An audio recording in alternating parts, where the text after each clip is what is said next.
সময়টা 1952 সাল। তখন পর্যন্ত পূর্ব পাকিস্তান বাংলাদেশ রাষ্ট্র হিসাবে প্রতিষ্ঠিত হয়নি। তবে পূর্ব পাকিস্তানের উপর পশ্চিম পাকিস্তানের শোষণের ফলে 1952 সালে তারা উর্দুকে আমাদের মাতৃভাষা এবং রাষ্ট্রভাষা হিসাবে চাপিয়ে দিতে চায়। তখনই বাঙালির যে দামাল ছেলেরা তারা প্রতিবাদে এই বৈষম্যের উপরে তারা ঝাঁপিয়ে পড়ে এবং তাদের তাজা রক্ত বিলিয়ে দিয়ে 1952 সালের 21শে ফেব্রুয়ারি সংগঠিত হয়। এর পরবর্তী সময়ে আমরা যে ইতিহাস দেখেছি সেই ইতিহাস বাঙালির সংগ্রামের।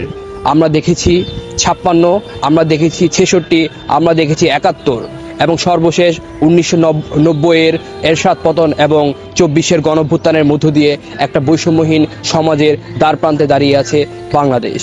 একটা বৈষম্যহীন সমাজের যে সূত্রগাথা সেটি আমাদের 1952 সালের অনুপ্রেরণা।